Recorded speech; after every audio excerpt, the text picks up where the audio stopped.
Hello students, welcome to Scarlet Trail. So we are making this video today to let you know about your band scores. So you have got, this video is only for the reading and listening band scores. We are not including writing and speaking in this video because in writing and speaking the band descriptors are a bit different. It cannot be explained in just one video. In this video we will just be covering how you would be getting scores in your listening and reading module, and listening module is same for both academic as well as general students, so the band scores are obviously likely be the same. They'll obviously be the same. So for example, if you are getting the score like 39 or 40 in your listening module, and there is like no other mistake you have made, so just one mistake you have made, you would get a score of complete 9. Yippee! And if you're making 1 or 2 mistakes, let's say, or maybe 3 mistakes in the listening module, I'm just talking about the listening module, not anything else, you would be getting a score of 8.5.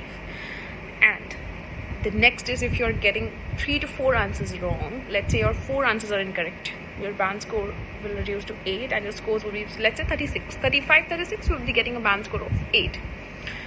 Okay, so now whenever you're watching this video, make sure that I've added a band descriptor chart below in the description box. Make sure you're opening that box and you're watching this video and you're looking at that the chart alongside, because otherwise you will forget whatever I'm trying to say. You will forget that.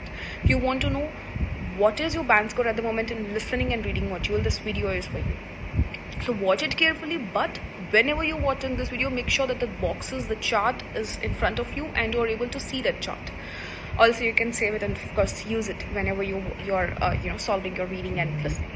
Now afterwards we have got the reading scores for like academic reading. Now academic reading and GT reading, of course the band scores are different for both. Also, as we know that academic reading is quite tough compared to the general training reading, the band scores are, they vary. The reason being because IELTS academic reading is like bit on the tougher side. So in academic reading, if you have made one mistake, then also you would be getting a score of 39, 40, then your scores would also be band 9. However, in the GT reading, if your score is 40, that's band 9, but if your scores are 39 out of 40, you would be getting a band score of 8.1. So they would cut 0.5 band even if you make one mistake in your GT reading. So you have to be very, very careful that you should not even make one mistake. If your band scores are 37 to 38, then you will be getting 8.5. If your scores in academic reading is 37 to 38, I'm repeating myself, then you will be getting a score of 8.5, which means that you can, if your mistakes are like 2 to 3, it's 8.5. If you're getting 35, 36, your band score would be 8.